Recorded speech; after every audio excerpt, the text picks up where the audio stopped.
dynamic, exquisite, natural, attractive, good fidelity, refined, intoxicating, pure and sophisticated. Well, it certainly describes good hi-fi like this, not so much the British Prime Ministerial candidates at the moment. So this DAC sits between the Venus 2 above it and the Aries 2 below it, both of which I really like and I've reviewed before. Aries 2 is somewhat trumped by the Chord Mojo 2 in terms of headphone listening. It takes the headspace really for headphone listening, just in terms of really the detail that headphone listening drives to.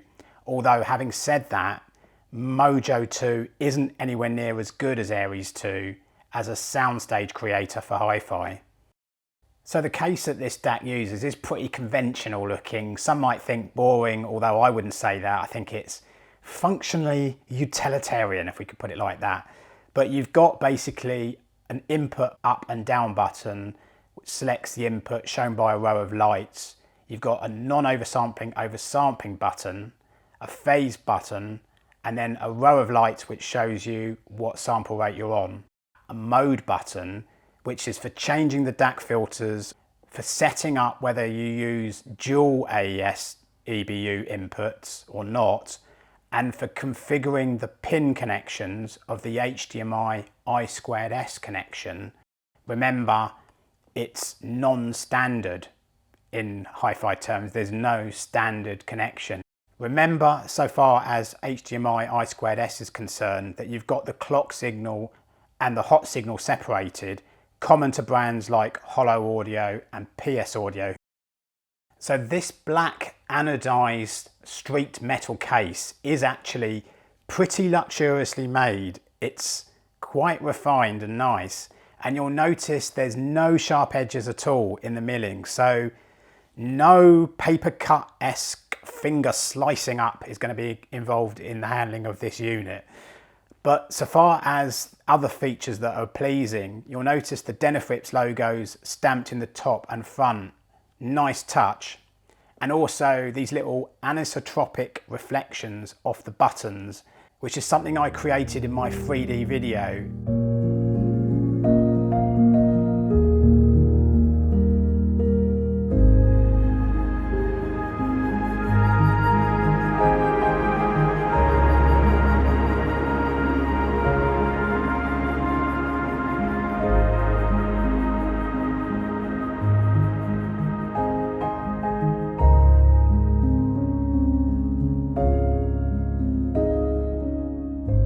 This DAC has its power supply consisting of two O-ring toroidal transformers, shaped a bit like those Krispy Kreme donuts.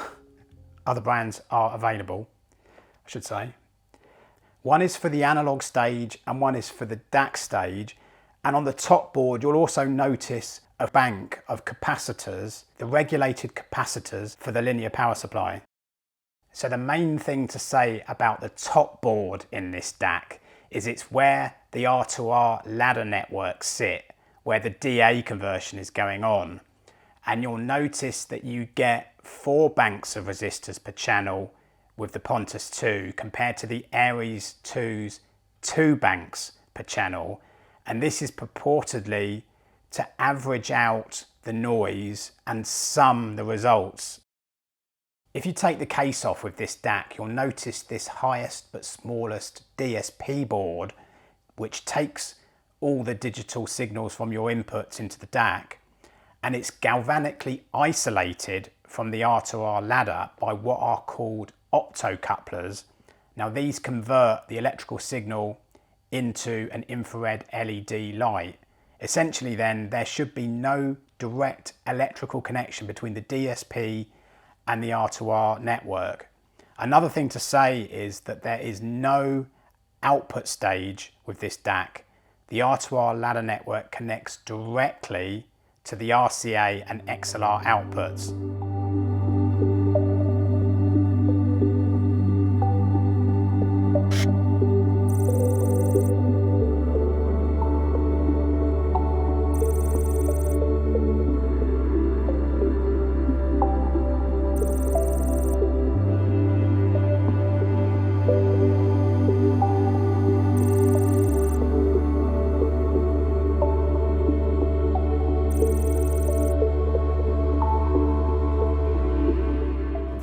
no remote control or volume control with this DAC. So quite a bit of trunk flexion, ankle dorsiflexion, and anterior tibialis muscle twangling is going to be going on. Easy for some to say. But that's not so much a problem for me because I do most of my turning on, or I do all of the turning on in situ at the hi-fi. It's a bit like, I don't know, turning a helicopter on with all the switches, and then once you've done that, you've got control. Maybe via your iPad or wherever.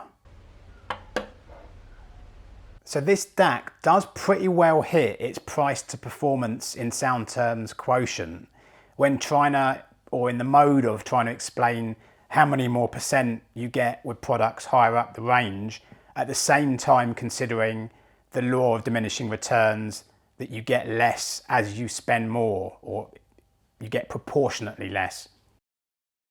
So I'm not going to do the cliched with the Pontus 2, you get so much more over the Aries 2 for X or Y reasons, because A, the Aries 2 is a great little DAC already. B, I want to spare you of the word salad. But what I would say is that the Pontus 2 is definitely harmonically more accurate. It's got a bigger, more refined and wider soundstage, and it's not quite as brittle with treble as the Aries 2. In other words, what I'm saying is it substantiates its price increase very well. So this is actually a pretty neutral DAC, if maybe slightly warm, but it's not too warm or not warm enough to polarize opinion upon which camp it suits to please. I think treble is basically top drawer. That makes me sound like a furniture salesman saying like that, but anyway. Bass, I think, is bang on too, although bass dynamics are probably not, phone goes off, its strongest suit in terms of intonation, in terms of ride of the bass. But this is a DAC all about refinement, tone and soundstage, much like the Venus 2. It would prefer to let all the elements in the music just ripple along nice and slowly on an undulating wave, rather than being, you know, all snappy and all start and stop.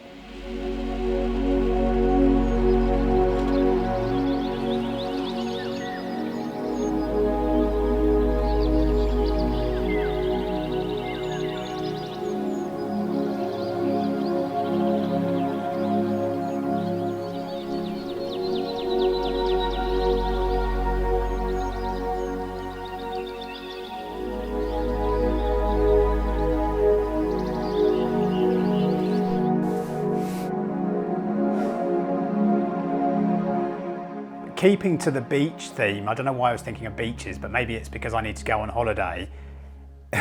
It's a decently big wave, wide wave, with good amounts of layering and separation behind it, little waves behind it. Doesn't have the layering separation, tonally balanced resolution, and dynamics and decay structures of the Holo Audio spring-free DAC level 2, let me get that right.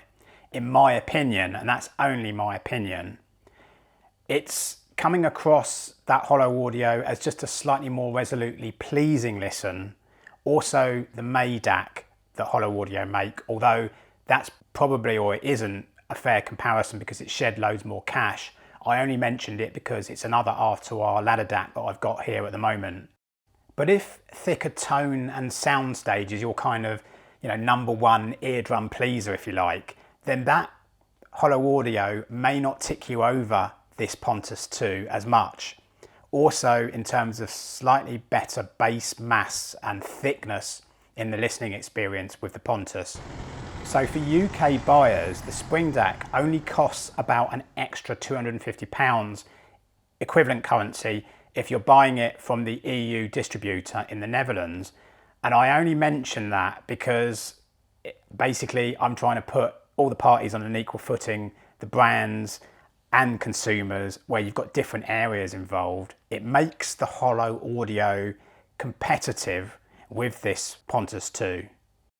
But the flip side of that is that if you buy the Pontus 2 into the US or mainland Europe, it's in the order of around $1,000 or €1,000 cheaper than the Spring DAC. So clearly the Pontus 2 is much better value for money in these areas. Plus, I don't think if you buy into the US that legally and technically any import taxes apply. But obviously you guys in the US know more than me. I'm just a Brit. I'm just a Pom. Against DACs like the Chord Cutis, which I've still got, it's one of my stalwarts in my tests, it would be as fraught as a student debating society to say which is the improver DAC or which is the better DAC. Because again, it's horses for courses over which qualities you want and which you think is the best. But I've got to say, to be honest, it's pretty damn close as to which one you're going to think is the better of the two DACs. But again, it's down to different price structures in different areas, much like the Pontus versus Holo audio comparison that I've just made. But you know what? I think for electronic music, the Chord Cutis every day of the week, in terms of slightly faster, deeper, more agile bass and depth and separation in other areas of the recording. But if you're playing slower acoustic vocal music, then this Denafrips does knock some of the corners off vocals, and it's for refinement, it's for tone, and it's just an easier overall listening experience. And it's something that I think Denafrips are pretty well known for already. Another thing about the Chord is that if you get bad recordings, toppy recordings, you find yourself reaching for that filter button to knock some of that edgy sibilance off. Anyway, I hope this video has given you something useful, it's given you something different, and yeah, thanks for watching.